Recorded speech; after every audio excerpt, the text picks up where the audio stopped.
Good evening, everyone, and welcome to the garden room at Grow Farm. I'm Alice Grow, and I'm very grateful that you all are here. All of the equipment, let's call it that, is for the benefit of our live streaming of this talk. So I hope all the live streamers are grateful to those of us who are sitting here who have to put up with all the high-tech stuff in order to enable 40 some odd people, oh, hi, Emma, and to also hear this talk without showing up in this room. Come on in. All right, yep. We are all, and I especially am extremely grateful that Aonghus Gordon could join us. He is here from Nailsworth near Stroud, England, but kind of all over the UK. There are 12 schools, well, 2 schools and 10 colleges involved in the Ruskin Mill Educational Trust, and he will tell you exactly the work that they do. And he was here, I think 1 or 2 people in this audience were part of the course that took place at High Mowing School in the Thanksgiving week of 2018, I think it was. And he and his colleague Constantine Court came and also presented the work of the Ruskin Mill Educational Trust. Now, I know that through the names that I saw registered that there are a number of people who are working in different ways with young people, with crafts, with agriculture, with outdoor activities. And I'm hoping that they will find this presentation an inspiration, an opening for conversation about not only what might take place here, but perhaps for some kind of rhythmic training opportunities that we could organize so that people could get perhaps some new ideas about how to look at the human being and what techniques have been used in various places in order to help young people become who they really are. So shall I, Joe, give the microphone to Aonghus, or can we do, what do you think? Can you do without? Good. All right, you start, and if Okay, you need it, Alice. I've got it. Thank you very much. Shall I turn this off then?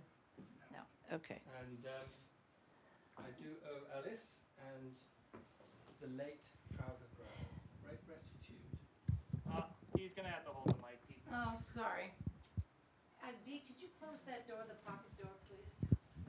Thank you. So thank you, Alice.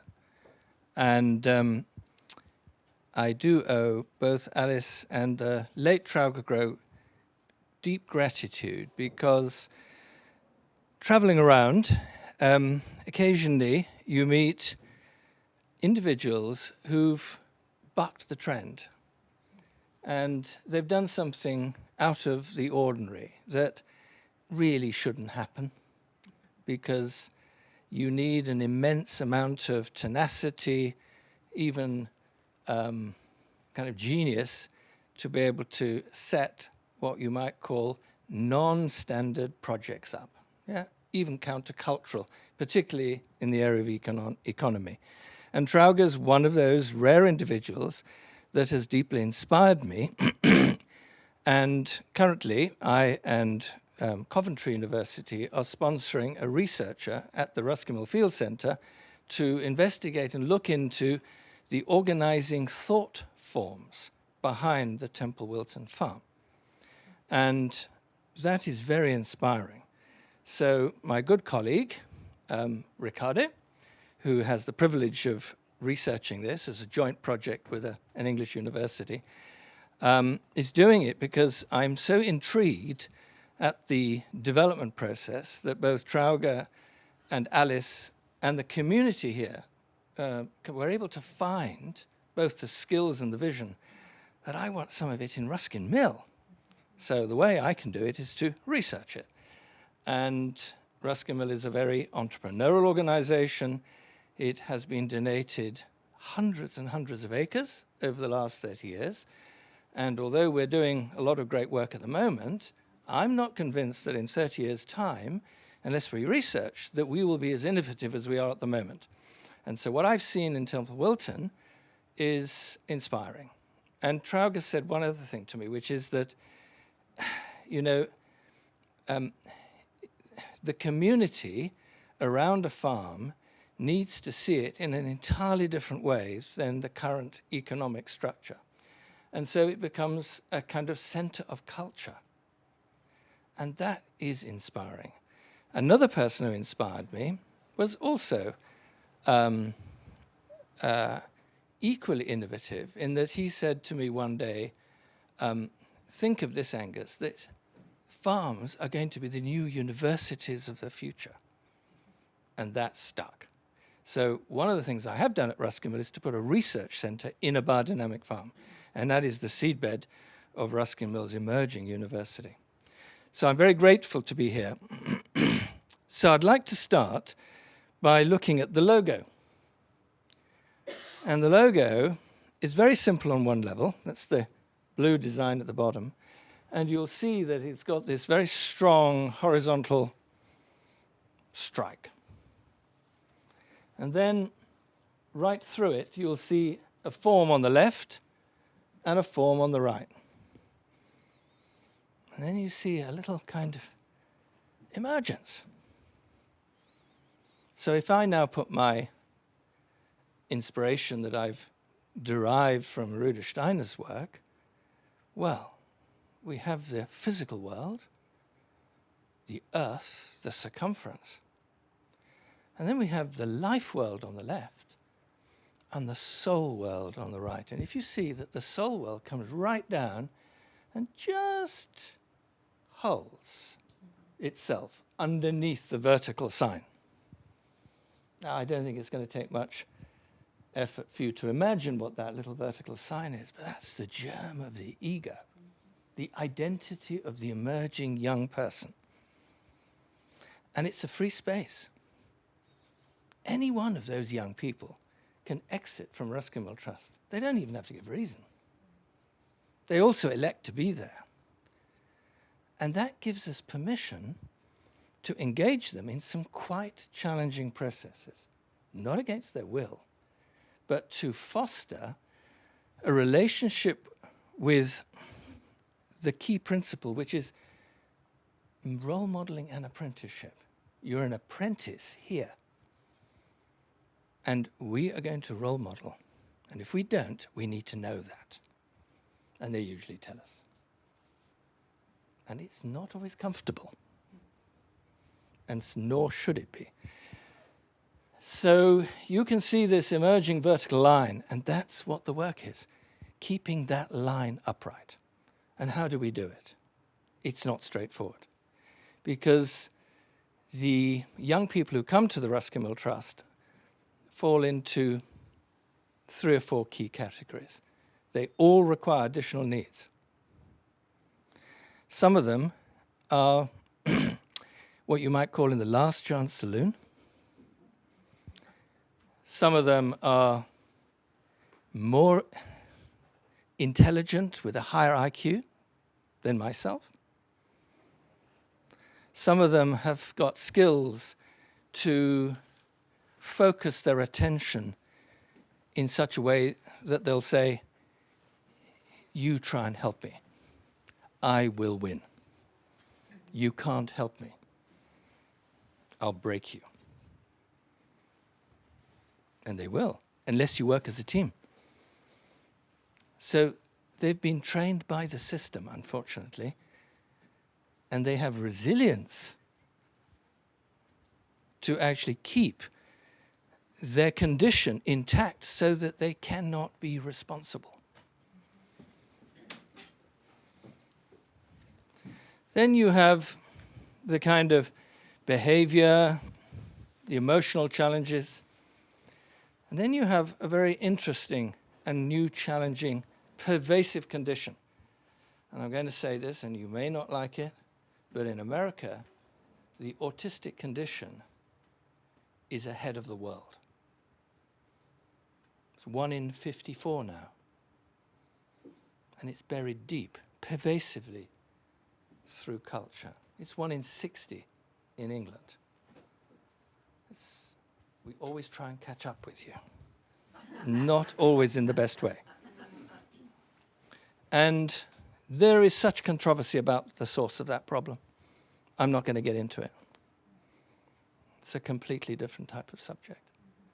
But it deals with some very challenging issues. So we work with children, we work with young people, we work with post-education, and we work with staff. And the staff require huge investment because the work is relentless.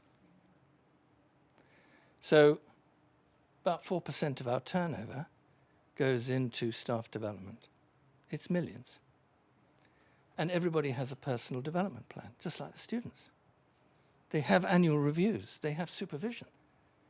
And they can also elect to go into our master's program, and they can elect to go into our PhD program. And a few years ago, I became concerned about the statement on our letterheading, inspired by the work of Rudolf Steiner. I said, we are inspired, but we are full of opinions. We don't really know. And what are we going to do about it? Because the genius of the thought form is diminishing. You can't rely on it. So, do you do that collectively? To reanimate? To reinvigorate? And how do you do it? And who's going to listen? What I didn't really know at the time is that by being courageous to go into researching biodynamic ecology, practical skills at a PhD level, you find who your friends are in the academic world. And you change your language. And you become more communicative, more able to convey your ideas. And Ruskin Mill has grown as a result of that. And so have the staff. And the convincing element behind the question, which I often get, why do you do this, Mr. Gordon? If I can't answer that in one sentence, I lose out everywhere. Then the next question is, so why do you do it? So what do you do? You've got to answer that. And then you've got to answer, how do you do it? And if you can't answer the why, the what, and the how, these guys who are going to be spending hundreds of thousands for groups of students to come from the local commissioners and the authorities, they're not going to do it. And also, you owe it to them to know what it is you're doing and why. So what's come out of the research, and particularly my research, is that Ruskin Mill has 7 fields of practice. Next one. Oh,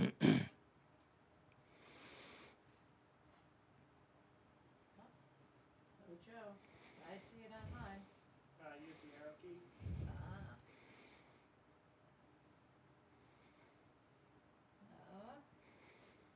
Oops. Oh, isn't technology fun?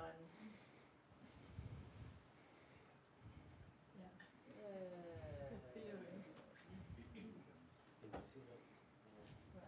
yeah. Oh, stop. Yeah. Oh, yeah. Okay. There you go. There. Use these. It just needs someone who's tech friendly. They know that he likes them as opposed to me. So, sorry if you can't see this. There is a printed out version in the back, so afterwards, or you might want to circulate it now because this is faded out because of the bright light. So let's go through those 7 fields.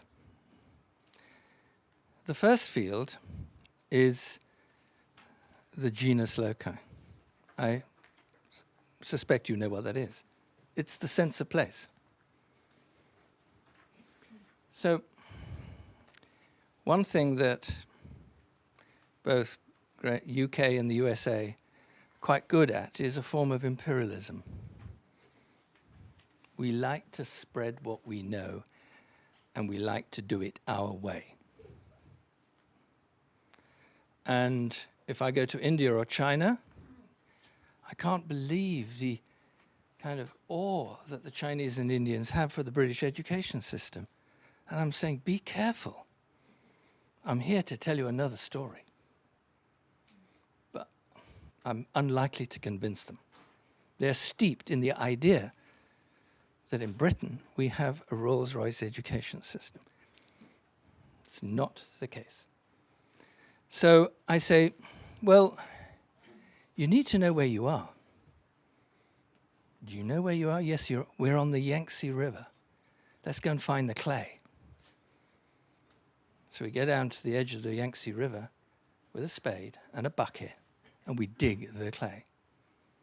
And they look at the clay, they roll it in their hands and say, wow,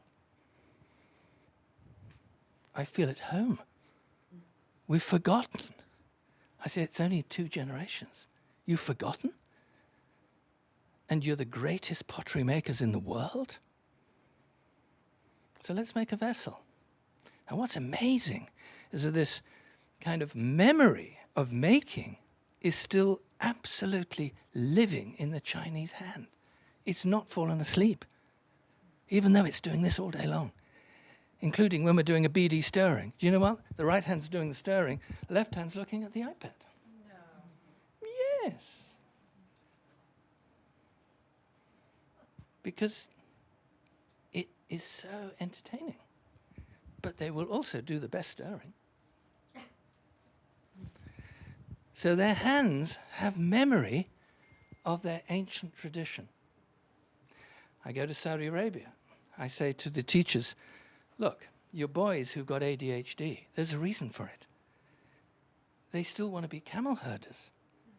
They want to be making the toddles for the seating on the camel. Their hands are busy, their legs are busy. They've been out in the desert for thousands of years. And you're going to bring them into a mall, into an air-conditioned house for, after thousands of years of working with their legs and their hands? Yeah, of course they've got ADHD. No, you call it ADHD. I call it the need to be active in the world, because their hands and legs and feet are very skillful. They don't believe me. So I said, go down to the museum, tell me what you see, and let's start rolling felt. Let's start whittling wood.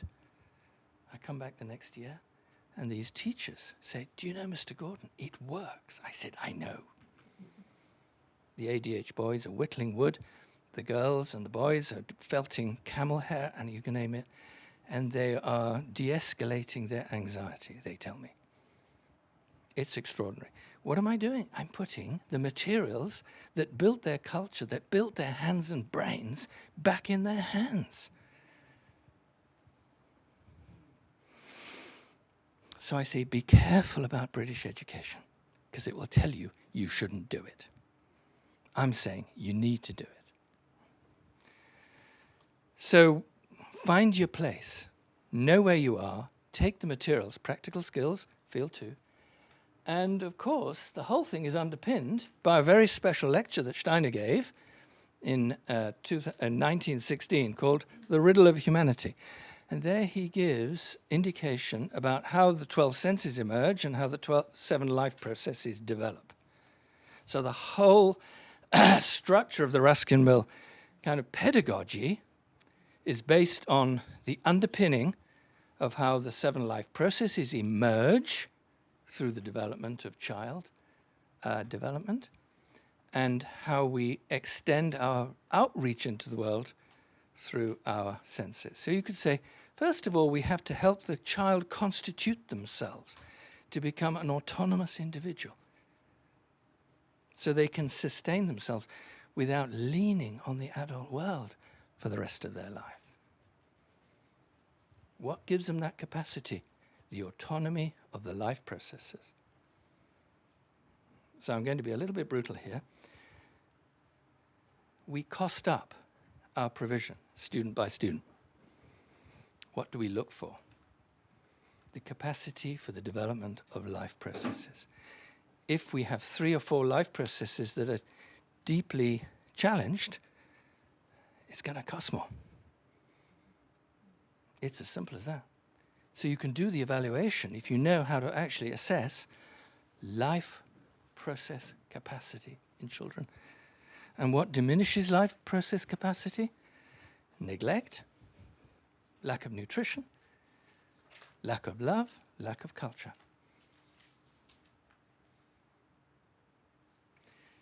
And the 12 senses allow that capacity to have autonomy to outreach into the world, to be able to absorb and bring it back inside, to take what's inside and exchange it into the world.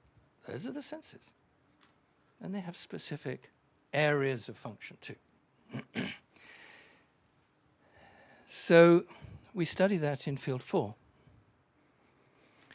But if we get field 3 right, biodynamic ecology, it's done for us as therapists and teachers. Because the farm organism is a life process. And if you can meld and infuse the child's development or the adult development with additional needs into the farm organism, you're accelerating the development legitimately. So field 5 is the specification, the development of life processes, but also the care qualities. So we've forgotten how to care for each other. It's a whole new training. And then in field 6, we have anthroposophic therapies, psychology, communication skills, speech and language, you name it. And in field 7, how do I leave Ruskin Mill? Or, if you're a staff member, transformative leadership. How can you take this idea that you can improve yourself? Well, if you don't, do you know who will tell you to? The students.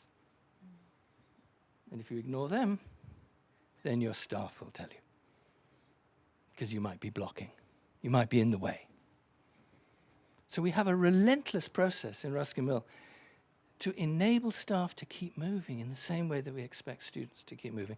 And that's all functionalized through those 7 fields of practice. We have 3 principles. The first is, what is it? Well, it's the development and participation in the 7 fields of practice. How do you do it? Through role modeling and apprenticeship. And why do you do it? And this is the big one, to develop self-generated conscious action. And do it again. Self-generated. It's got to come from in yourself. I'm not going to do it for you.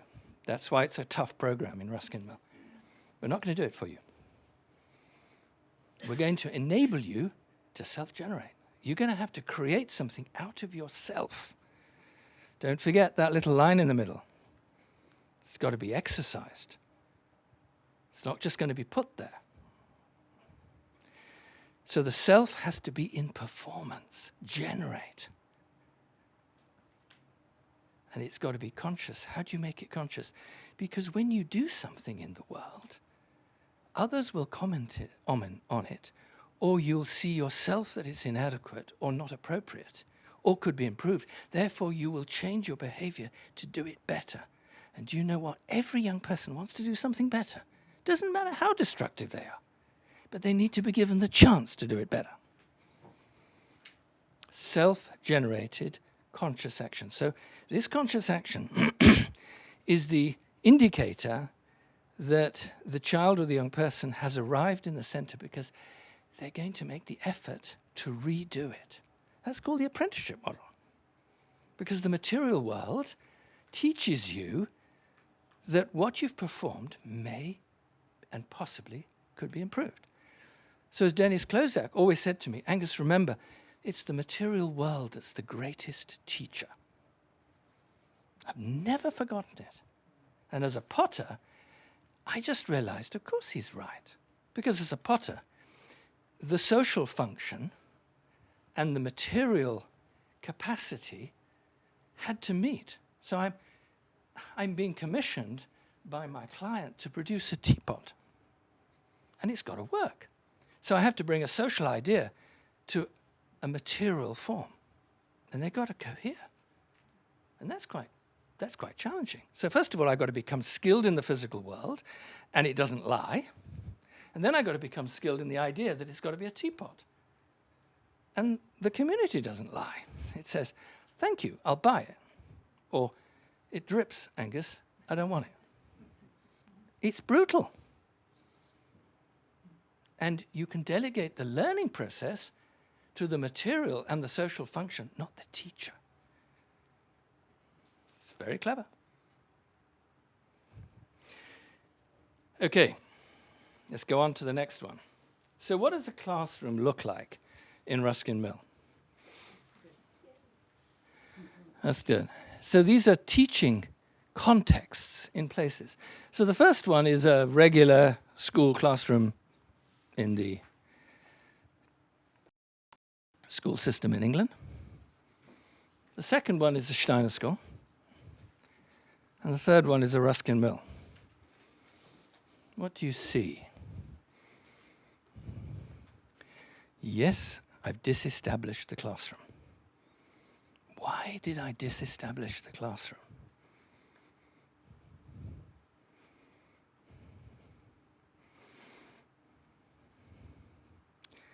Because I can't develop a curriculum of movement in which the material world becomes the teacher. Now, what age am I doing this for? 16 plus. Could I do it at 10? Oh, yes, I can. Could I do it younger? More problematic. So the concept of devising a learning space is absolutely central. And in Ruskin Mill, we connect it to the spirit of place. I'll talk about that in a minute. And so this whole new arena of putting learning outside is actually very skillful. It's taken me years to get it right. And this little classroom here, it operates 52 weeks a year. And it's a green wood stool making classroom, if you can call it such a thing. And when Her Majesty's government, Ofsted, came to inspect us, which is a big deal, actually, and they have a fairly reductive view of what learning is. But if you can explain it to them, they're absolutely fine. But she did say to me, Angus, do I still need to bring an umbrella? And I go, and Wellington boots. So that was a bit of a threshold for her. But she left giving me a report to say her slight facetiousness has been utterly quelled by the brilliance of the tutors working outdoors. Don't worry. So, what do? Our method is to engage the hand. This is quite important. We start with the hand. Why do we start with the hand? Because it's been forgotten. It's like a flipper. The kids are doing this. They don't even know what it is. Half of them don't even know they have hands. Can I say that's also the case with a lot of adults who are given employment contracts? Some find ways to kind of dance around me. Yes, I'll do the Greenwood stall, Angus. Come back 6 months later. Have you done it? Yeah, no. When are you going to do it? 6 years later. Somebody feels guilty. They go up, commission the Greenwood worker, come back and make a stool, and said, why didn't you get me to do it earlier, Aonghus? I said, because you would have wrapped me up in legal systems, because it would have been called coercion. And she burst out crying. She said, can I apologize for not understanding the method? So now I'm a little bit more punchy. I go, your aim in the next 6 months, your target is to come back and let's assess a three-legged stool. What's interesting is that when the hand performs something in the world of practice, whether it's farming, gardening, cleaning, pizza making, or in craft, something interesting happens. The head takes notice. You can't help it. And in our case, we do want the head to start reviewing the act of what's been performed. And so you get this indelible reflection. Strange feelings arise in the children who've never used their hands before. And what's surprising is that they've enjoyed it. And so they're kind of ambivalent about what to think about the consequences of this until their aunties or their parents or their tutors or their peers say, wow, did you really do that? And they have to defend themselves because it's been questioned. So what is that doing? Well, I'm here. How dare you say I may not have done that?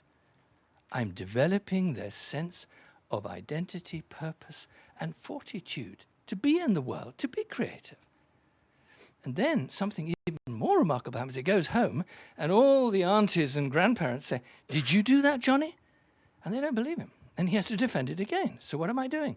I'm releasing into the world this great gift to be appreciated by others so that he can be endorsed by a third-party process. That is so important. That's ego development. That's developing what Bowlby called actualization. To be present, to encounter, to stand up for yourself, not to be browbeaten. This is not a textbook, this is a stool. And everybody's going to sit in that stool and everybody's going to have a comment. And it doesn't go away because it's going to be there for 100 years. It's going to tell a story. So I want to turn the objects into narratives of achievement in those houses and living rooms where the review and the reimagination of the pupil and the students can be carried by the community. And it works, as a textbook couldn't do. Even a painting can't quite do it. So the heart is engendered.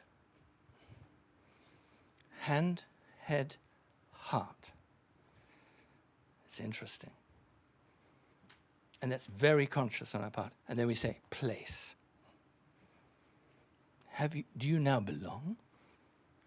Do you feel connected to the Greenwood shelter, to the ash tree, to the location where you did it? Yes. Can I go again? Okay, let's go on. So, this is your underlying problem. And from 1970s, 1 in 10,000 to 1 in 54. You've got to ask yourself some basic questions. So, I'm going to show you another very challenging diagram done by an anthroposophic researcher, which tells a fairly tricky tale about the challenge of how to deal with this, because it's not straightforward. Because what happens in the autistic spectrum is that the social capacity is broken down. And what I found from parents is when they come and see me, say, Aonghus, I want my daughter back. Doesn't she live with you? Oh, yes, but she's disappeared. What, you mean physically? No, emotionally. She's gone. I can't find her. Give me back my daughter. I go, Well, let's see if she can find a friend. Because if you want a new relationship with her, you might not be the best person. But she might be able to find something new in a relationship with a friend. How are you going to do that? I said, I don't really know right now. Let us work with her and find out. So what actually happens is that in the co-working together in a workshop, they find their friends. Because what friends do is to come and help when there's a practical problem. And young girls and boys on the spectrum are relatively intelligent, but they may not have the communication skills or the social skills to be able to show that up. So it's our task to develop the language and communication skills, but also to find the context for them to be motivated to do it. So a making curriculum is particularly skillful at eliciting new capacities of social dialogue between pupils, particularly if they're over 16. And I can't tell you how many mothers have come to me and said, "How did this happen?" And I said, "I don't quite know. Do you want to make a donation?" Sometimes. So they want their daughters back, their sons back. They want to be able to communicate. And the secret behind it is to create joy in learning. And that means making things, being active and present and participating in the services of the world.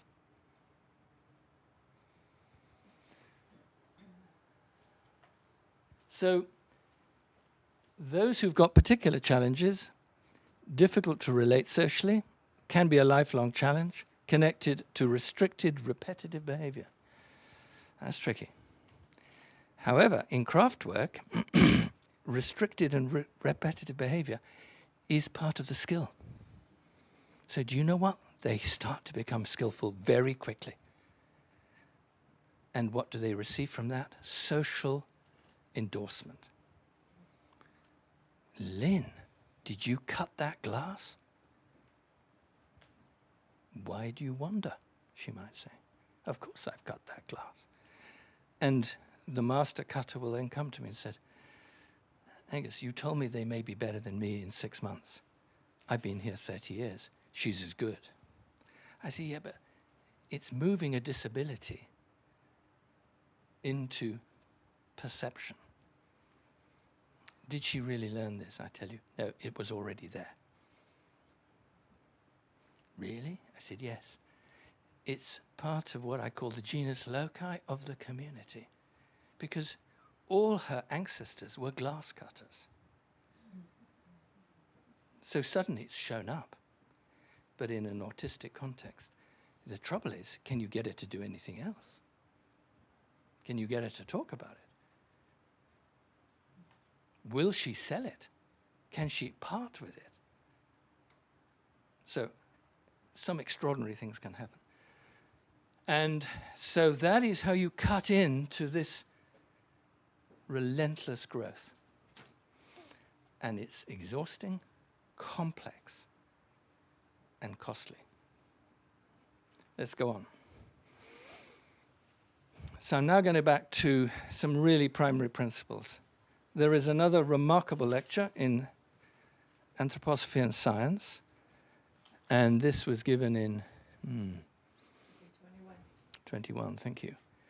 And there Steiner makes a very, very simple comment, and he shows you the expectation of how bambinis and little children come into the world. And he says something very interesting.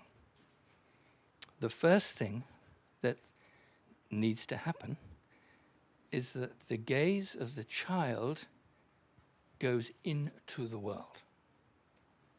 We call that depth. Dum. And you see that, of course, because as soon as the little child's born, back into the mother's eyes into the bambini's eyes. And when you sit down with mothers and they say, "Tell me about the birth." "She never looked at me." Okay, that's all I need to know. Then I might say, I'm intrigued. "When did she look at me?" "She never did."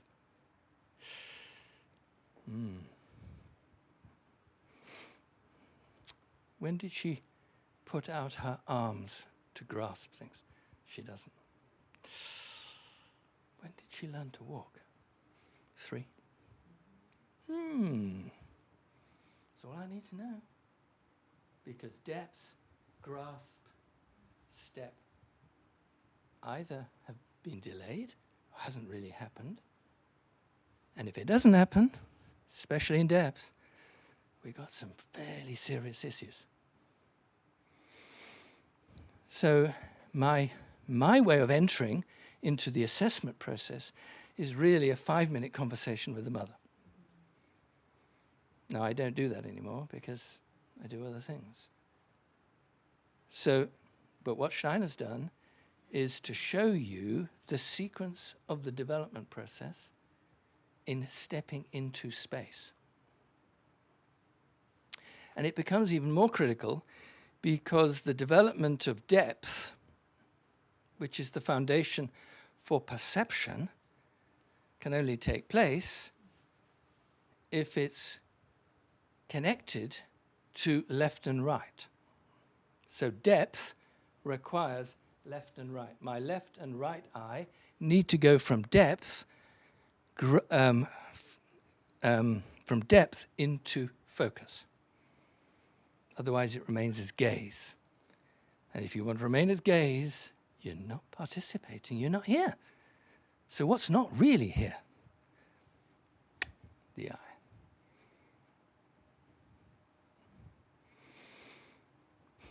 I could go on for hours about this, because this is the source of the issue. So what are we going to do about it? Pretend that things are okay and give them exams to do? No, we've got to re-step. We've got to find activities in which we relearn how to move from gaze into focus. And if you can't move into focus, you can't go into attention. And guess what? If you can't go to attention, you can't meditate. So the basis of meditation is attention. The basis of attention is focus. The capacity to move out of gaze is to be able to cross depth with the sagittal plane, right and left. Then it's also worth asking our young people, where is your focus point? Just do this, because this is very revealing. So do you mind just being a bit of a guinea pig with me? No, I don't mind. You don't mind. So at the moment, my point of crossing with my right and left eye into depth is about where you are. Now, there are some young people who say, "Good morning, Aonghus." And I go, "Ooh, where's that come from? What have I just done?"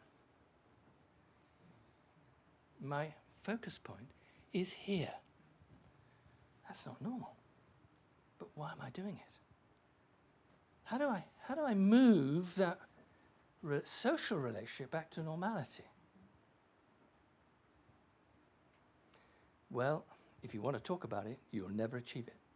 But if you do craft work, you have to learn to create a flexible occultation line between the object and myself.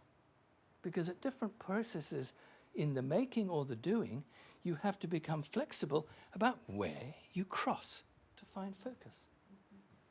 So you have to relearn it again, which was a natural developmental process if you're in a very three-dimensional relationship with child-family life. It does it for you. But if you've dropped out of that, you've got to relearn it all again. And it's very hard work. And it's skillful work. So then there are other young people who will say, "I don't know your name." Yep. Bruce. So I'm an ADHD boy. And actually, I don't like anybody really in my viewpoint. So I keep my occultation point where Bruce is. Nobody gets in my way. And I'm moving around. Then somebody crosses it. And the guy says, hey, you're in my way. What are you doing there? So I've crossed into this extended focus point. I feel frightened. What are you doing there? Get out. That's the source of a lot of anxiety, emotive aggression. So I've got to get that point back here to normality. It's not difficult to understand when you observe it, difficult to actually change it. So if you've got no capacity to work on the horizontal level with the sagittal plane, you're going to be asocial. Not going to be social. And one of the distinctive qualities of the autistic condition is that they don't want that horizontal grasping and relationship between left and right. They don't want it. Don't ask me to do it, Aonghus. Okay, that's fine. But actually they do. So you have to let the situation arise sometimes out of their own volition, and they do it more often than they think. So getting them to set the table, getting them to use tools. So if you want to move right and left, you've got to use your right and left hand. And if you can get your right and left hand on a gouge, on a spinning pole lathe where you're making something, you're bringing right and left into focus.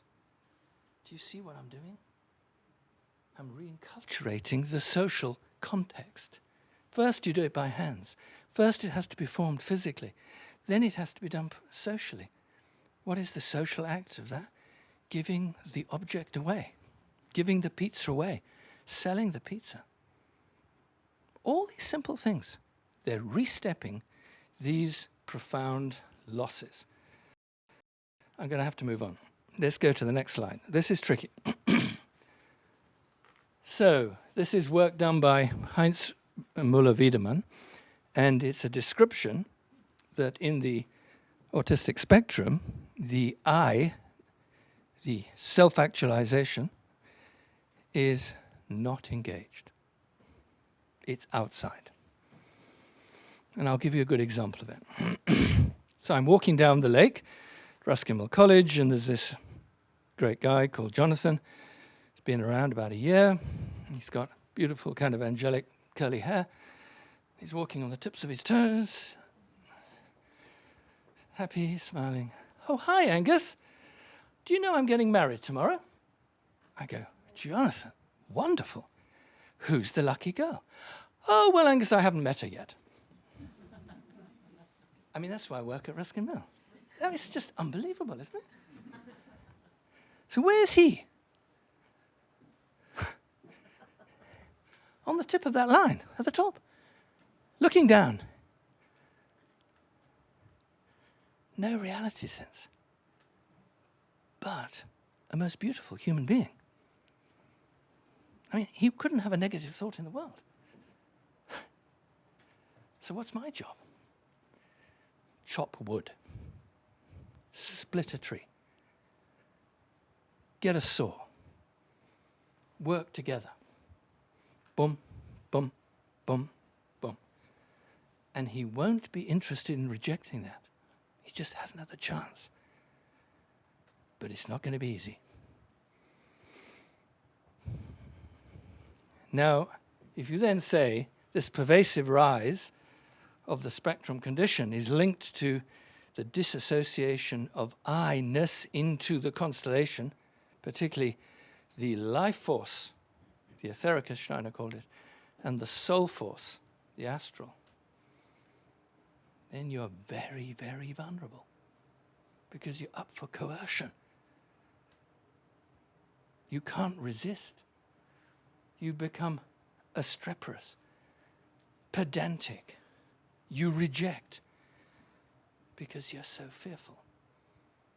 So you have to set up your own kind of legitimate sense of self through ensuring that your condition is maintained because that's what you feel safe in. So you will not accept help. That's why it's so complex. Because to accept help, you've got to participate with something that isn't quite present. It's tricky, tricky stuff. You see why the staff have to be so well trained. Again, we could spend an hour just on this diagram. I could give you reams of examples of different differentiations of that line. So let's go to the next one. So how do I really work? So here we go. So when you bring the right and left into the frontal plane, you achieve focus. That guy cannot make a leg of a stool unless he's brought his two hands together and he's directing his hands from what he's perceiving. So I'm landing focus in the simple act of green woodwork. But it's even bigger than that. Because on the horizontal plane, look at it, it's rotating round on a horizontal plane. I'm bringing my two hands together to form a social idea of a leg for a stool.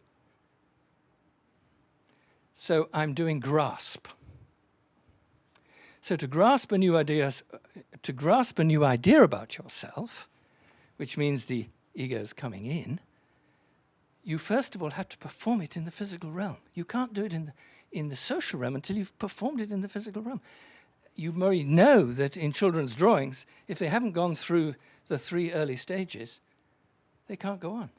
So you have to go back to the primary process of doing a circle, doing a triangle, doing a grid. You got to do it. You might only do it in 5 minutes, whereas in the normal time it might have been 6 months to perform that, but you have to do it. It's non-negotiable. And then you become free. Then you become connected to your culture. Before that, you're a universal kid. All kids do the same process. You have to go through this. So if you haven't done it correctly, we give them another chance, and another chance, and another one, until they can do it. That's our job. So when you've then got grasp and you can step, which means you're driving the pedal, or you're using your motoric capacity to drive the pedal up and down, but you're actually still moving backwards and forwards, you are in the step mode. And when those 3 come together, I'm going to read it to you. Our compass, however, consists of the Trinity, the stages of incarnation, namely the Trinity of focusing, grasping, and stepping. Just as a baby proceeds through these 3 steps of incarnation in the first year of life, see the implication of that? In learning to focus, grasp, and step, the result is nothing less than the vertical line of our ego experience. It's amazing. So how do I get the ego in? Focus, grasp, and step in performance. Over and over again. And if I want to do it quicker, I need to open up the classroom, take out the walls, put in the 12 senses to allow nature to ingratiate them, free of charge. There's no cost. But then you have to design the genius of the place to be able to accelerate it. So you have to do conscious landscaping, conscious development, conscious activities of where you place things. And you know what? It's not that difficult.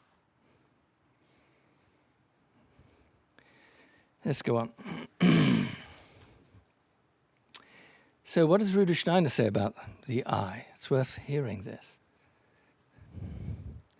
Through consciousness of self, an individual achieves the sense of being an independent being, separate from all others.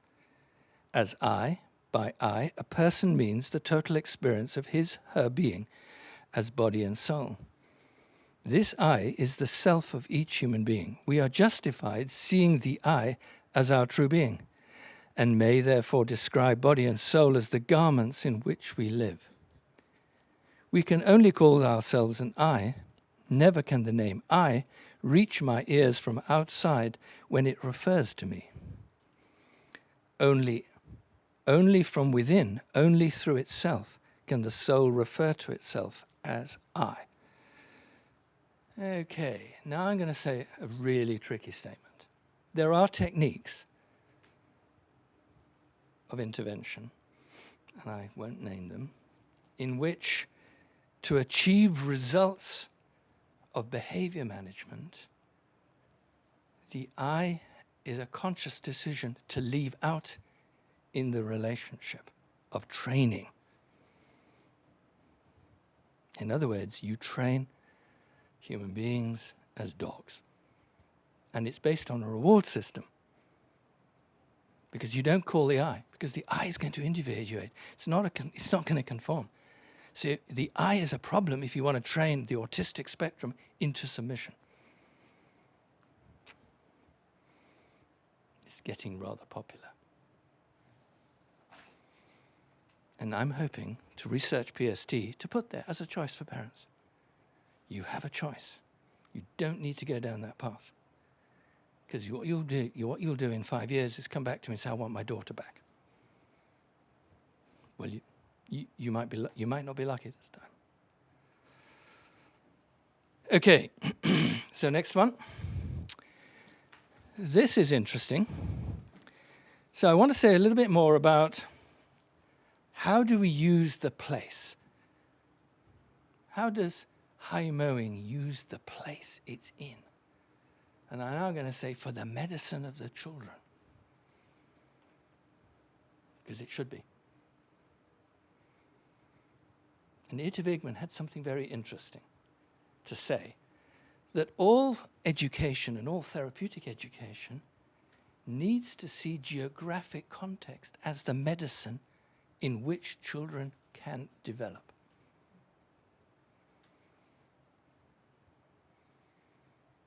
So she had this concept of geographic medicine, and it's very, very interesting. And the answer to the problem is in front of you, underneath your feet. So for Ruskin Mill, just a little square piece of ground is a medicine cabinet. And we have a technique to access it. It's called the genus loci audit. And we'll do it on a roof garden in the city of Birmingham. It's absolutely fine. We'll just consciously create it there. It can be a wall on a school where you can find the insects, the plants, and the animal life, and the potting conditions in the soil below. You can scale it down. I can go to Saudi Arabia and find the genus loci within a sand dune, a camel, and a palm tree. It's everywhere you go. It's transnational. If it's universal and valuable, it can be accommodated anywhere. And then you give the curriculum and the healing back to the tribe or the school or whatever community it is. And there is no imperialism. So Confucius said something very interesting. No matter where you go, there you are. Just so brilliant. I can still laugh. There you are in place. Only it could be argued that perhaps for most of the time, we're not really there. My God, he's right. 508 BC. So when I arrive in China, they know that. They know their medicine is under their feet. And they haven't forgotten that. They've forgotten a lot of other things, which is why Chinese medicine is so powerful. So, Goethe said the same thing. The biodynamic principles in themselves will tell you the same story. All the poets and artists know that. They get there very quick, the artists and the poets, because they sense this need to reanimate place, because place is power. But what do you need? You need science and art in collaboration, so that you stop this old typical Western trick of Descartes to say, well, here I am and there you are. And you? Well, you wouldn't say that, where it is the place. And Goethe will say, no. Now you have to participate in a new participatory consciousness so that I can enter the place. How do I do that? You need appreciation of place. And then you may enter the daffodil or the granite or the compost. And as you enter inside it, you have pictures of its reimagination and potential. And Waldorf schools do that quite well in the child study. They place the child in there and they try and look at the potential of where this destiny of this child will go. So they do it. But you need to address the place. It's a living being. It has a physical body, it has a life body, it has a soul. And if you give it what it may require, it becomes a place of consequence. I'm not saying an eye, but a place of consequence, where you endow it with something particular. So this is the fourfold process. Let's go to it. And this is a Goethean method. All your skills are beautifully exemplified in the US at the Nature Institute. You have the best center in the world. Use it. So finding the essence of place, the genus loci, as a medicine cabinet to support fourfold integration. Now you might say, Aonghus, do all staff understand what you're doing? No. How many? 10%. But they're the 10% who run the place. And others are very interested. So, yes, it's a lot of hard work. But people come to the Ruskin Mill because they want to find new ways of describing life, relationship. So you start with a physical audit of the land. Wonderful. Streaks of feldspar all over the boulders here. And I'm a kind of amateur geologist, so I'm intrigued by watching and looking at all these cut-through plains of feldspar. And they're all round. They've all been glaciated, ground up.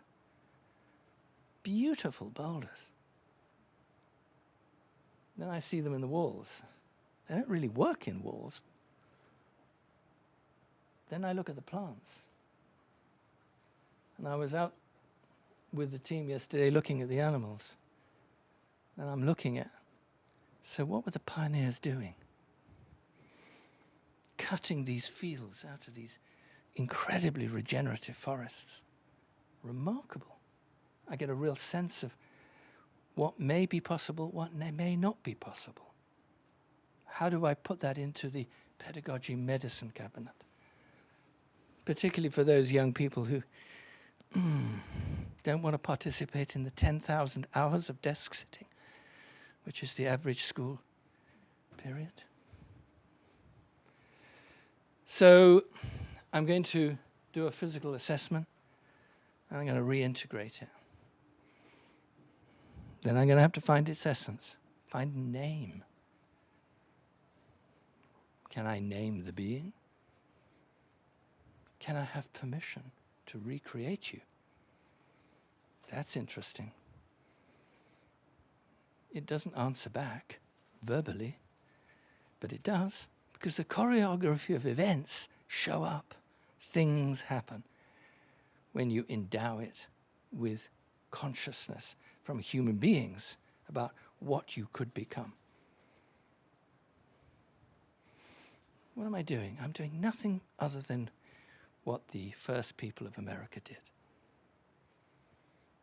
They took an audit of place and they knew when and where to do something,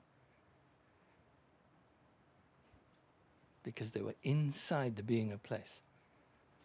And if you look at the esoteric training of the Rosicrucian path in spiritual science with that of the first people of America, you shudder, because they're on the same path. If you're interested in that, that's another talk, it's another visit, but I can corroborate those two streams. Very interesting. And do you know what? I'll say this. They're waiting to the handshake from the esoteric stream to their stream with a handshake of biodynamics. That's the marriage. It's my insight.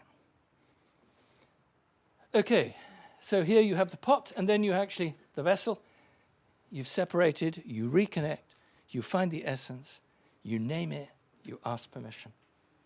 And it's powerful because the children need it.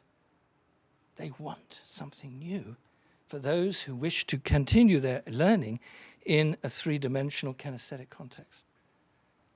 Let's go on. And so this is what happens.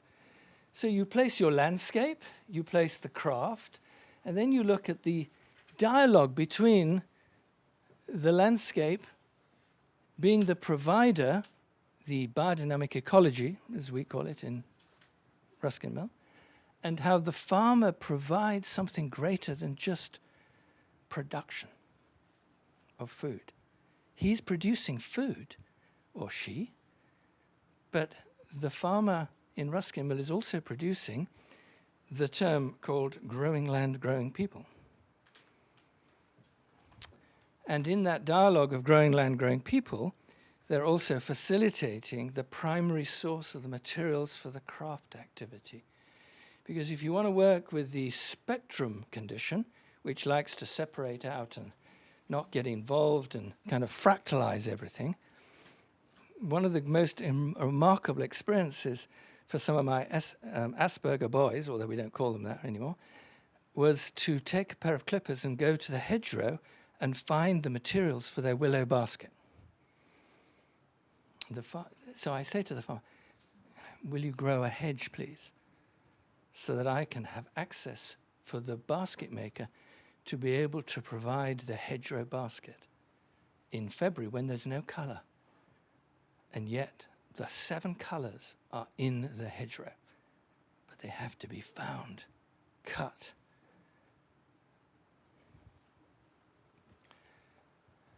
So you've got the genus loci, which is find out who you are.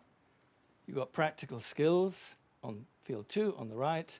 You've got field 3, and field 4 is aha, otherwise it's so what. So I've now got this constellation of senses that I can deploy into the craft and biodynamic land ecology in context. And that's powerful. That's basically what we do. Let's go on. However,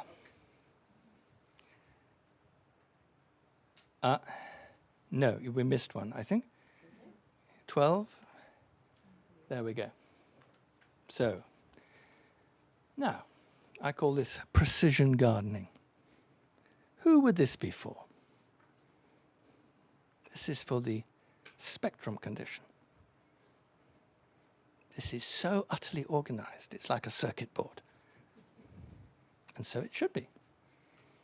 So when the young guy who wants to wear his white plimsolls and will not change into his work boots or his Wellingtons or wear any coat whatsoever, and won't go if he's going to get his plimsolls dirty, he can... trainers. Sneakers, thank you. There you go, there's the difference.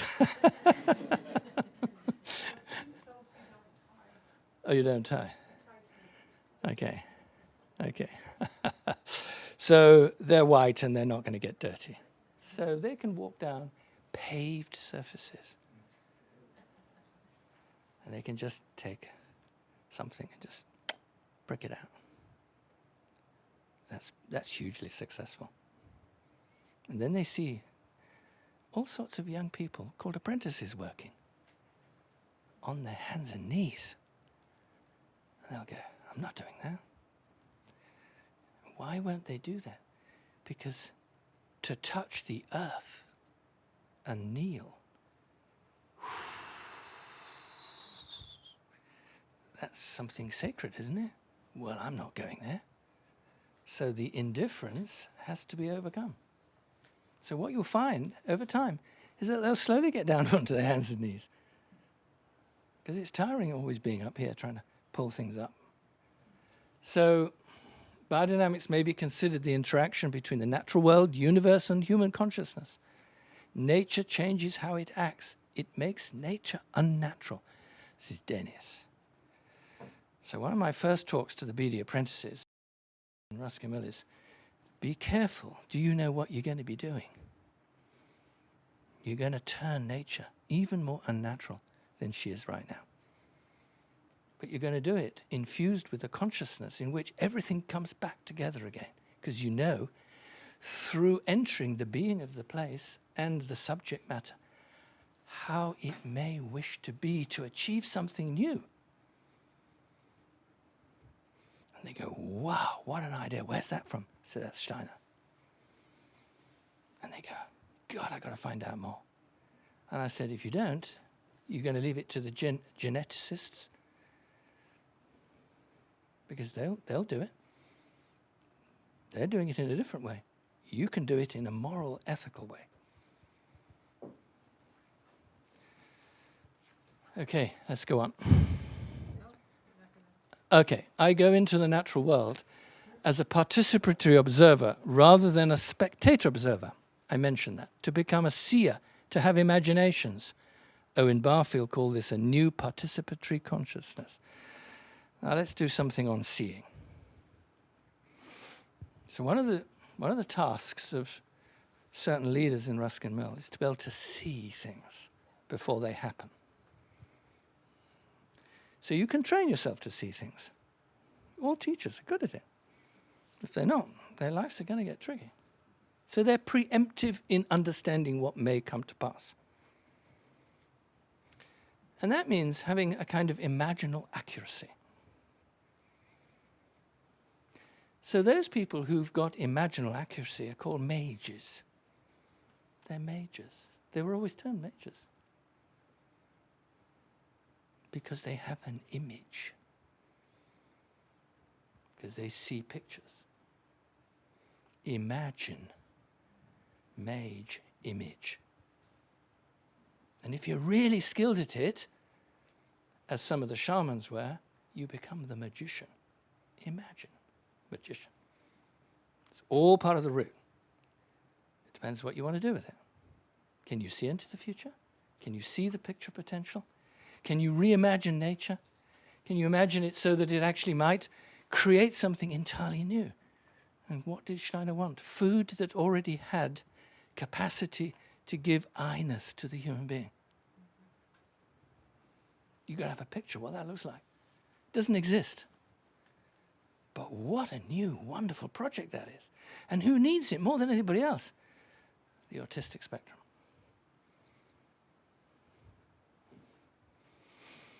For students and children, biodynamic ecology offers total immersion into the interactive transdisciplinary experience.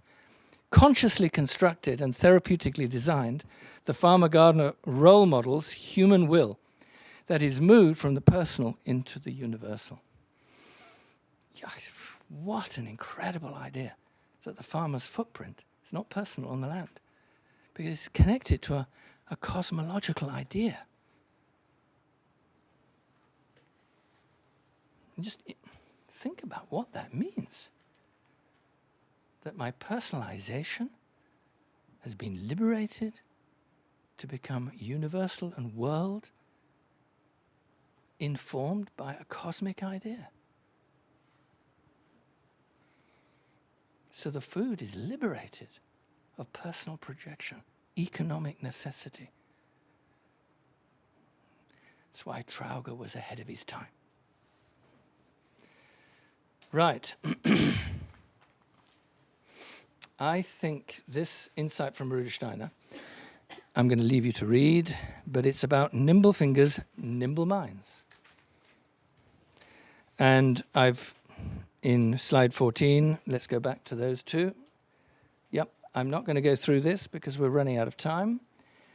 Then I'm going to do a little bit on this piece of research, because every field in Ruskin Mill is currently being researched at PhD level. About 6 universities involved in this. So what I'm giving you now is, it's not really Aonghus Gordon anymore. It's gone through the filter of academic research. And I have one very interesting colleague who's doing research into practical skills and its power to develop autonomy. That's the 3-dimensional cross with the ego. So it's called executive functioning. And executive functioning is really the presencing of the ego in the constitution of the human being.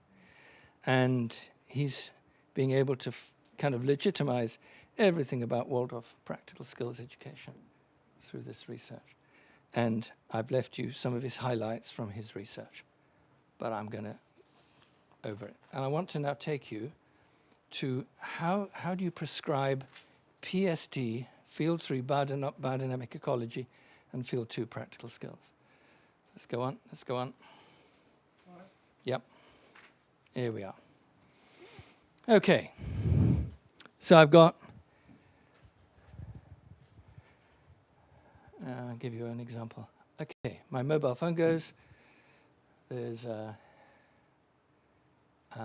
education, health and care manager. They take the caseload of about 15 young people. You could call them the equivalent of a Waldorf teacher. And they are responsible for the journey of that student through the Ruskin Mill program.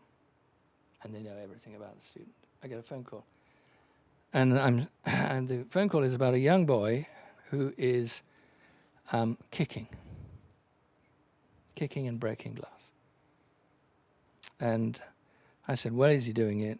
Bellhead Farm. I said, have you thought of putting him with the goats? Now, why would I do that?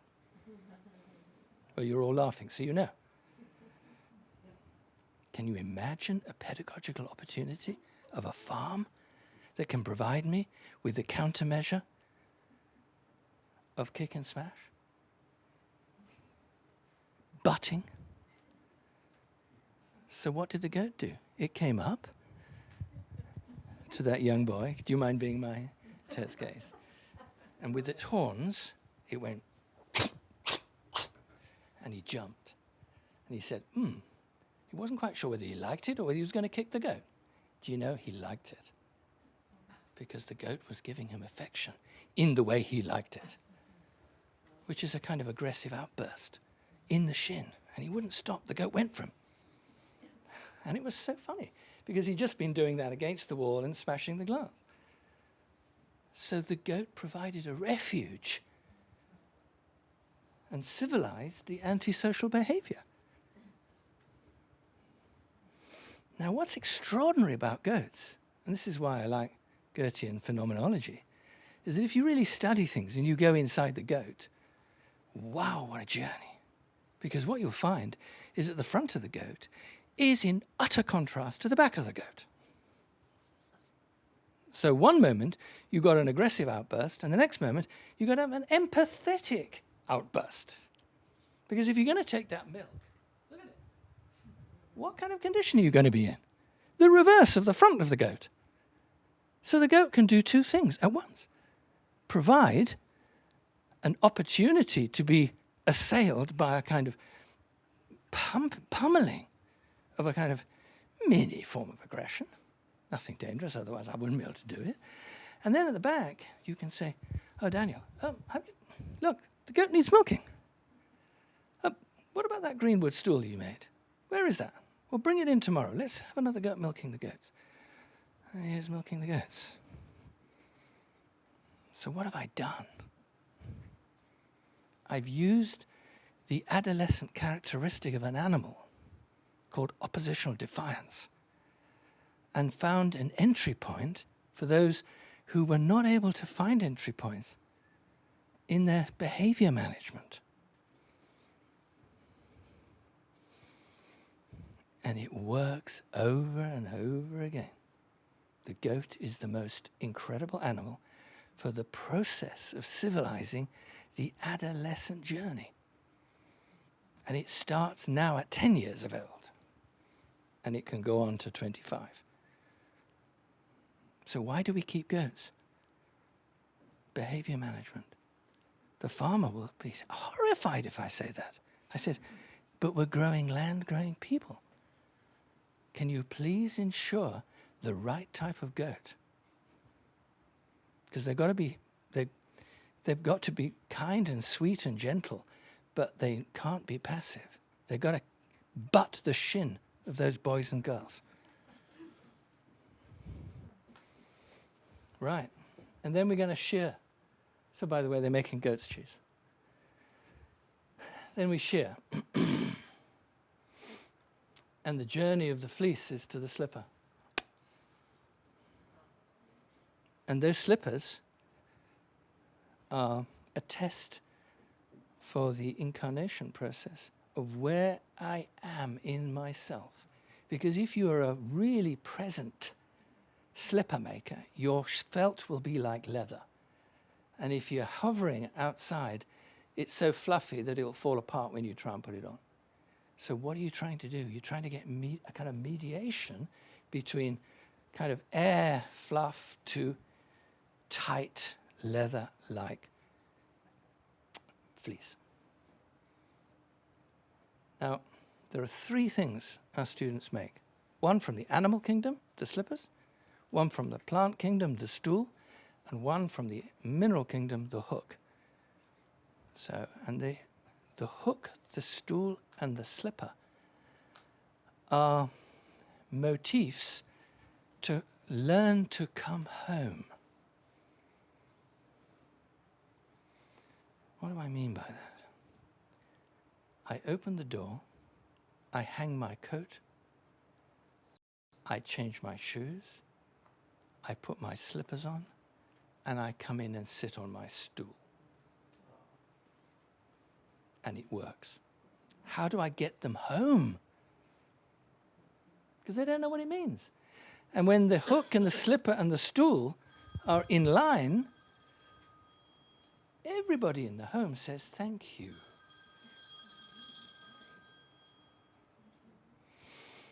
Right, let's go to the plant kingdom. Here's making the charcoal for the hook. So this is March. No, this is February. We're coppicing, we're taking down dead wood, we're turning it into charcoal from the previous year. The more smoke you can make, the more participation you get. It's just, I mean, this is just, the whole hillsides are just smoking. Your neighbors don't give you a hard time? No, because it's it's allowed because it's in an economic process. It's a traditional economic process. Mm. And look at their weaving with all the material fences for goats and pens and things. I mean, it's nobody run. You're not going to walk away from this. You're there 100%. And then the hedgerow has been cut, and this young lady's making a wonderful basket. So the items, Ruskin does not participate in arts craft. It participates in craft in service. Because we want the accountability of the social idea melding into the physical resistance of the material. Because if you want to civilize young people, they've got to perform social deeds. You don't ask them to be sociable. They'll just laugh. And you'll wear yourself out. You've got to ask them to perform social deeds. And that stays in the memory of the children. And it can displace some hurtful memories with new memories of joy and appreciation. Because they've succeeded in the world. So let's go on. The next mineral kingdom is our wonderful potter, Sam Makumba, digging the clay from the river. And it goes through a whole process of transformation, refinement, and our wonderful young lady creating a bowl on the wheel. So this accountability to the primary material is where we overcome the industrialization of materials and find that we can liberate nature from the mundane, listen to this, to the sacred. Because we allow her to show her genius.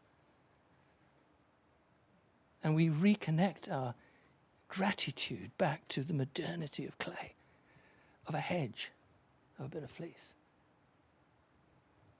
So it's a transubstantiation process of the material into the social world. And it works. It's not a fanciful idea. Okay, let's go back to this one. So this young man here, can't really see, was the son of the Bishop of Hereford. He was way up on the spectrum. And he basically ran away from his father because his father said, well, God's going to punish you. And he said, let him try.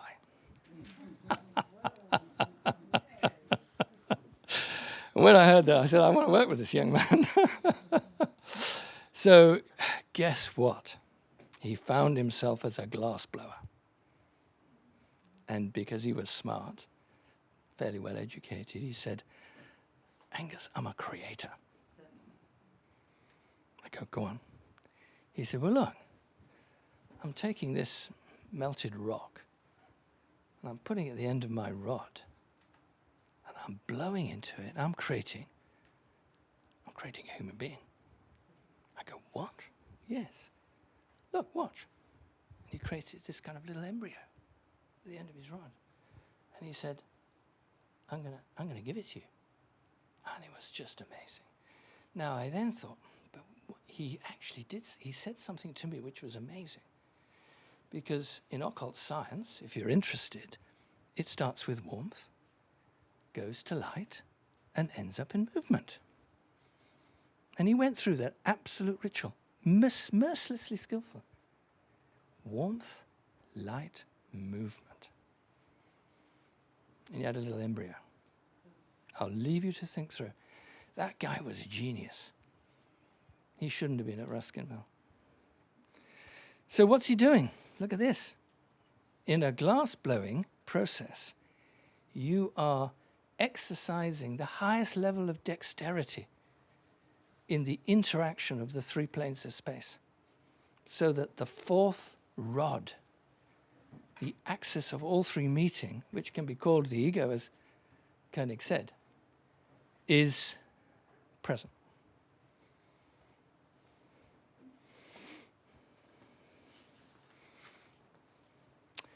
So Dylan's story. I'll read it. He has given me permission to do this. I started off quite aggressive, violent, emotionally unstable. I got kicked out of school. I didn't have a very good relationship at home. I was getting arrested or restrained on a daily basis. I thought there wasn't going to be much choice in my life. It's now been over 2 years since I've been arrested or restrained. He's a big lad, look at him. If you are working in the forge, you're working with the metal and the hammer. You actually get something out of it. You can see your progress as you are going along. And at the end, you have something that you can genuinely be proud of. I think that places like this are absolutely vital. 2 years ago, I thought I was going to end up in a cell, but now I have been offered a place on the biodynamic apprenticeship. Yeah, we gave him a place. For the next 2 years, I know what I'll be doing, and I will be in employment. That's not quite true. He was a volunteer. This is the first time in my life, or at least for a long time, I feel like I'm doing something. I owe my life to Plus Double. It's completely changed me for the better. I mean, just to be able to say that and get up and make a public statement in front of all his social workers, his parents, and not flinch an inch. Okay, this doesn't come without a lot of work. Let's go to the next one. So Ruskin Mill, as I said earlier on, was concerned at the diminishing return of the power in the thought of Rudolf Steiner's spiritual science. And I don't like to be in debt to anyone. And I thought, I don't feel comfortable. What is my responsibility? So I talked at length to Johannes Kuhl, who was at the head of the section of Goethean science at the Goetheanum, and I said, would you agree with me? And he goes, I said, well, I'm motivated to do something about it. I don't want this constant battle of opinion. It's absolutely useless. I want to move opinion into insight. So I'm going to do research. I'm going to do it at master's level. I'm going to do at PhD level. And I'm going to find those universities where they accept the application process where Rudolf Steiner's insights can be researched without being rejected. Because that's not straightforward. I can tell you that now. And So we've done a lot of homework, and we now have 6 members of staff who are on part-time PhDs, all of which interviewed the university, actually, not the other way around, so that they could be secure in the fact that they would be able to take spiritual science into a research context. And it's been incredibly successful. And we found very little resistance, which is really interesting. And it's paying dividends beyond anything else. So we have new language, we have friends who can corroborate increasingly spiritual scientific ideas, and we have a community of researchers. And the strength of the organization is growing. And I'm standing in England at the moment with a collapse of spiritual scientific work. It's not fair to say, because it's actually shocking. But when I actually screen back and I look at where the culprit is, it's in governance. Okay, you're in charge. Do you know what you're doing? Do you know why you're doing what you're doing? Do you know how it works? Do you know what it is? Do you know what your legal responsibility is? Do you look at the objects of the organization every year, discuss it? Do you take time out to do strategic research? Do you know what's happening on the ground? The answer is no. So what are you doing there? Really, is your job to end up selling off assets from spiritual science? Because that's what's going on at the moment. And there are millions and millions of dollars worth of assets slipping out of supporting the activity of spiritual science. It's shocking. It's a breakdown of governance. So you'll see 2 pictures. One is the relentless staff training, and this is a wool week where we gathered all the wool workers, craftspeople, support workers, whatever it is, on the left-hand side. There are about 50 of them across the trust. By the way, we employ 1,200 staff. So we're a medium-sized organization, and they all have a development plan. And so they're gathering, and they're researching color, because the power of color is transformative. And then we have the governors of the trust on the right-hand side turning their stool. Nobody's exempt. And then we do research.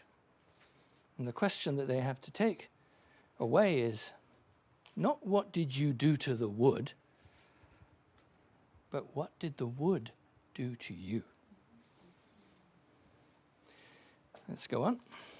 This is the last couple of slides.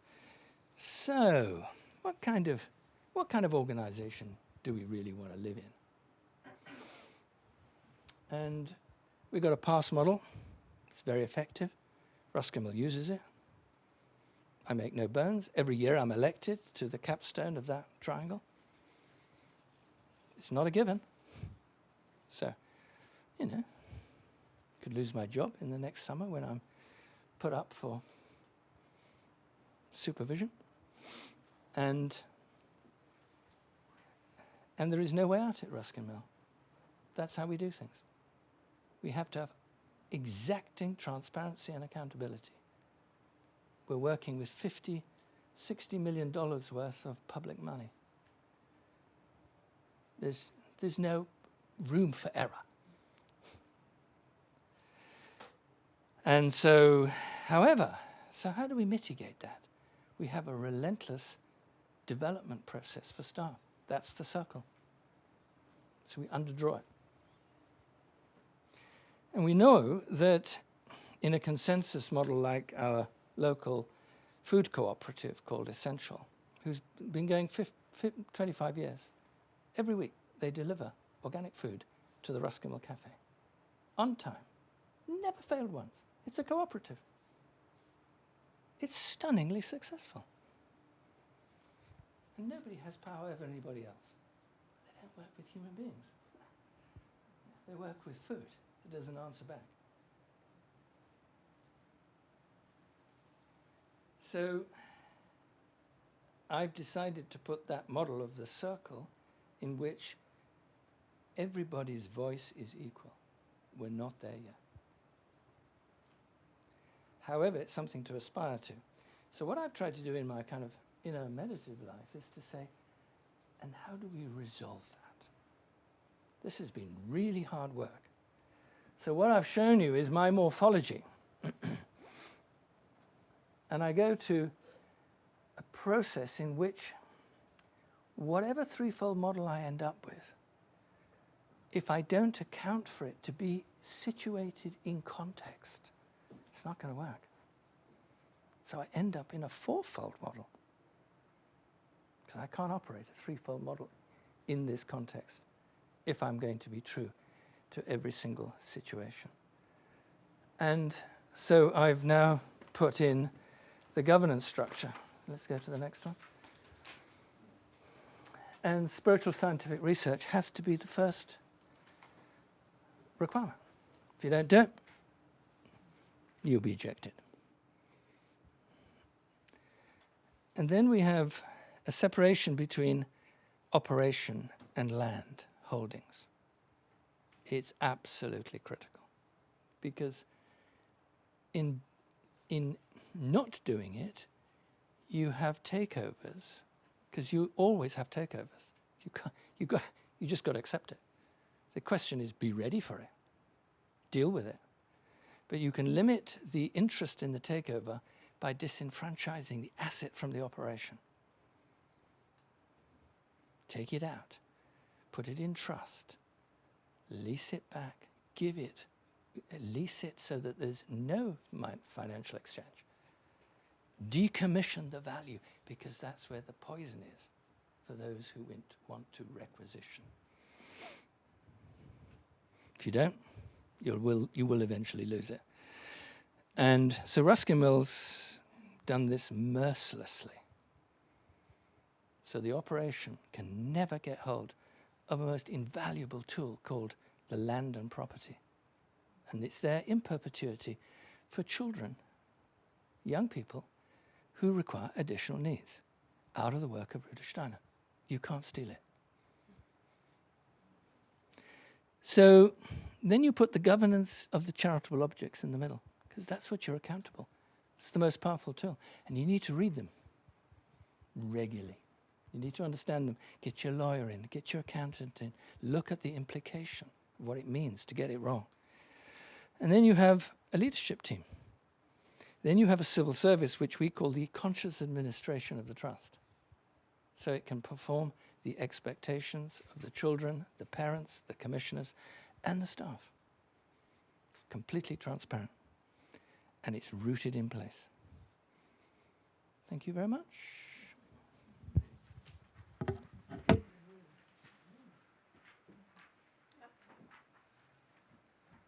to exit. Click what? Close the top. Good. Oh. Thank you, Angus.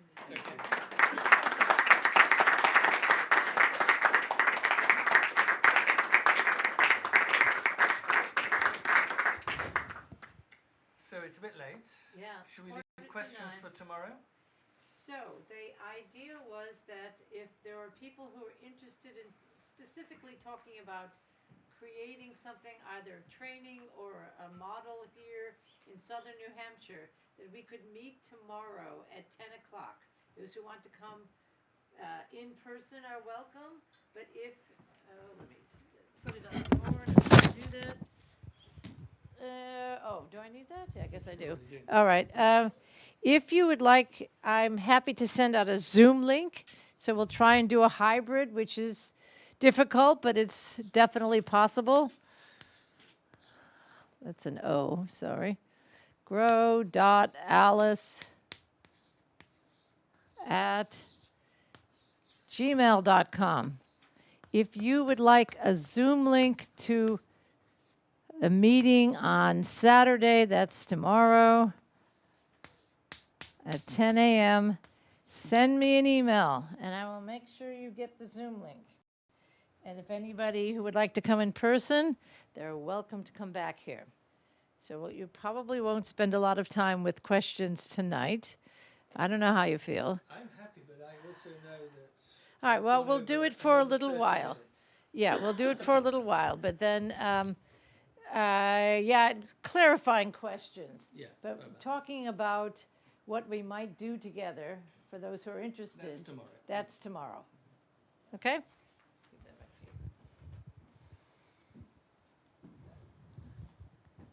Can I just ask a simple question about one of these slides? This field center picture Yeah. with a very interesting wobbly roof. It looks like it's a green roof. Yes. Where do you have that? Okay. So the question, because I need to repeat the question for the streamliners. The question is about the field center, which is the previous slide, on slide 20. So,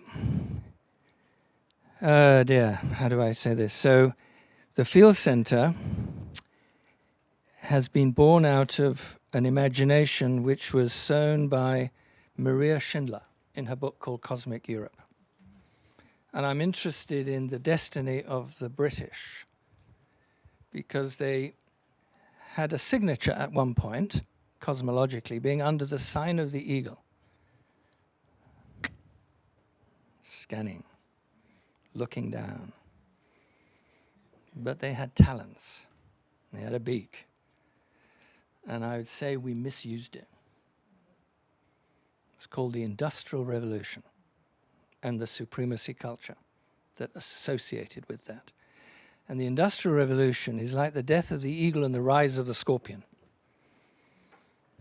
Okay? And that's a hard bargain to deal with.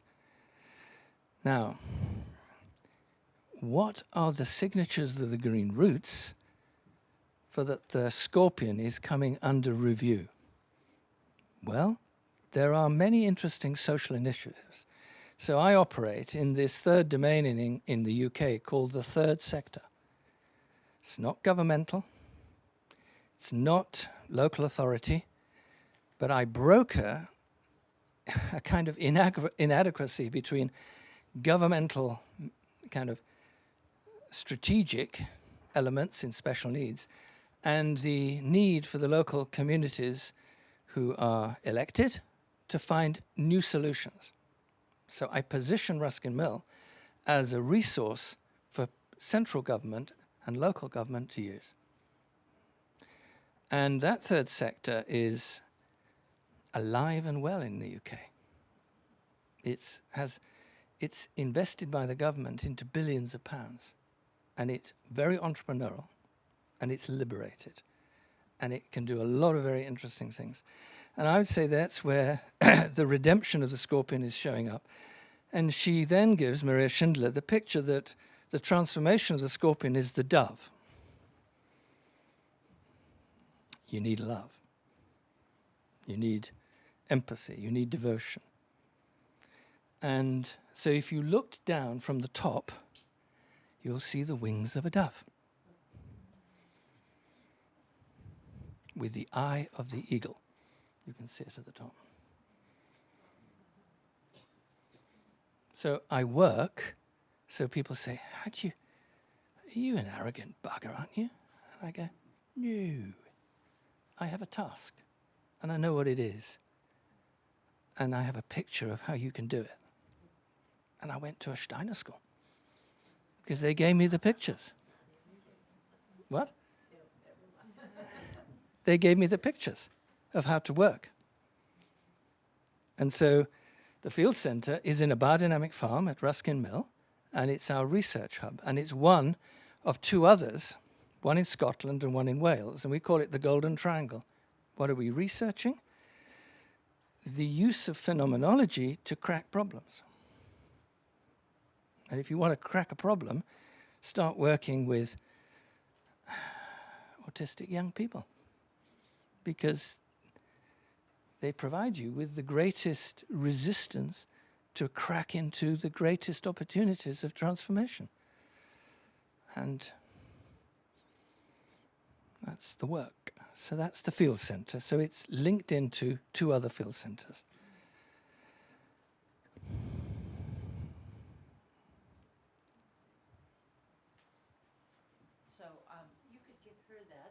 No.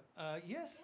Can't, Joe, can he give the microphone to the person asking the question? Yeah, but he's gonna have to get it back. Well, I'm sure they'll give it back. Ask nicely. Sorry. I teach third grade at the local charter school, which is a Waldorf-inspired chartered What, in New Hampshire? in Keene, In Keene. just down the road. Okay. Okay. So these are 9-year-olds, and we do lots of practical work in third grade. But you were talking about at 10, some of these ideas can blossom. I'm wondering how you've done that or where you've done that. Can you just give me an idea? Because I just want to have the vision of how to move forward. So Ruskin will sets up and runs schools, and we work from 7 to 16 in the schools, and effectively 16 to 25 in the colleges. So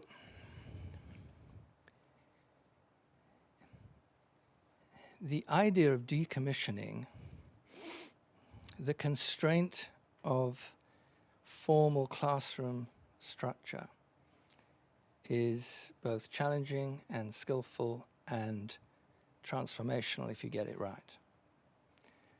So to see the garden as a classroom, to see the farm as a classroom, whilst at the same time it's in a relationship production, is a training process. So the skill is to know what a learning experience is. How do you quantify that?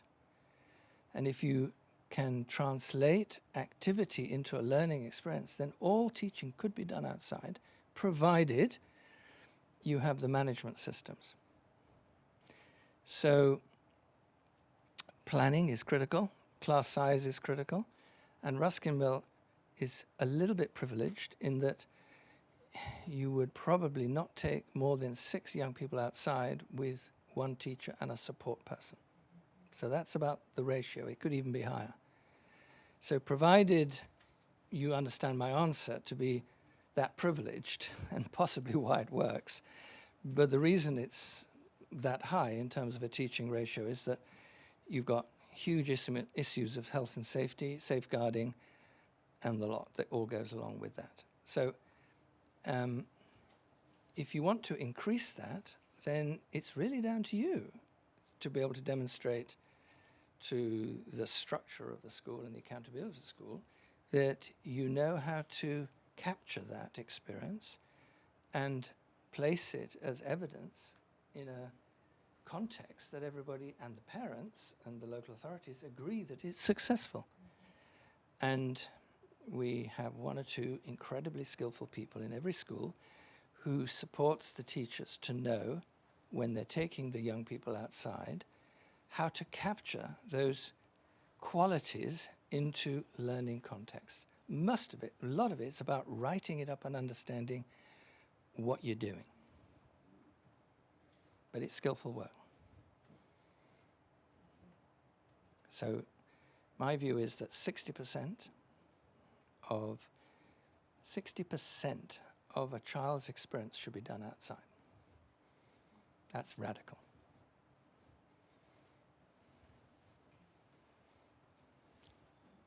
How much do you do? Probably 60% inside. Yeah.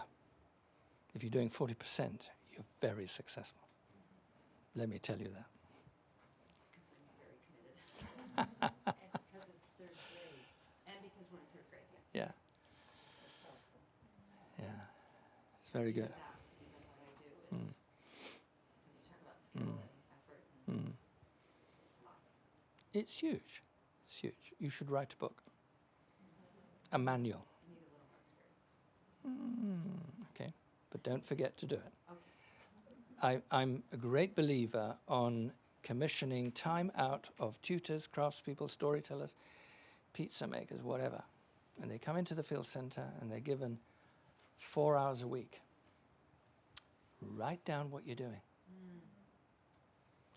Go to one of the field center researchers, because we have full-time researchers helping staff,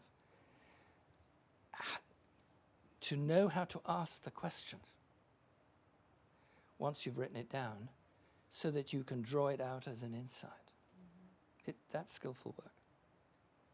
But if you want to create a learning opportunity of succession from your skill, you're going to have to do it. And you build up a new capacity in the muscle of the school so that everybody can read it and say, that's where, what's your name? Kelly. I can take what Kelly found and start there rather than fumble through stage 1. I can start at stage 2 on a scale of 10. And you would be so deeply appreciated by all your future teachers. And it's simple things like that.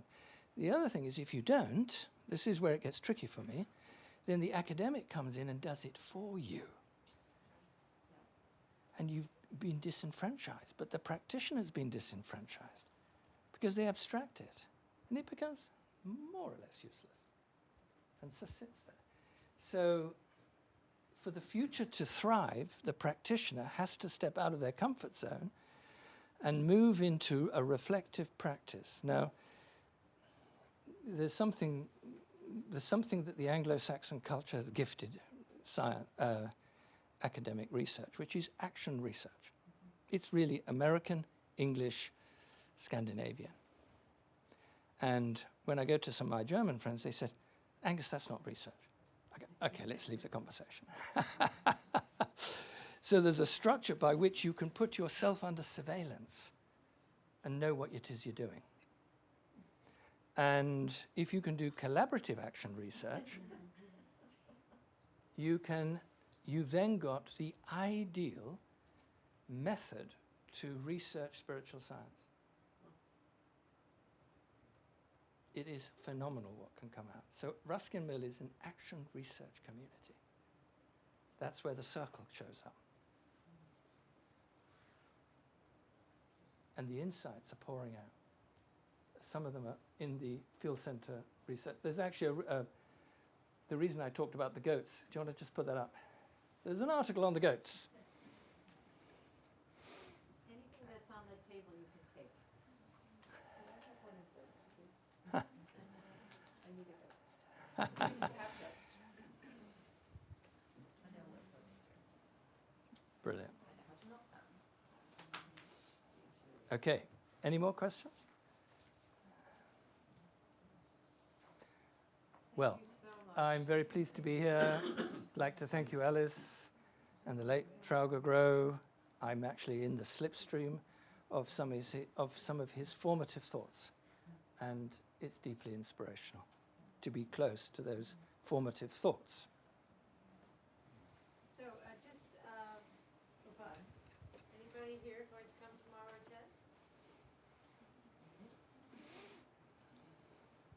Yeah. So a small group. Okay. Yeah, 12, we're at the absolute latest. Friday, I'd like to end at 11:30. We'll just see who we are and how far we get, that's all. Okay, thank you very much.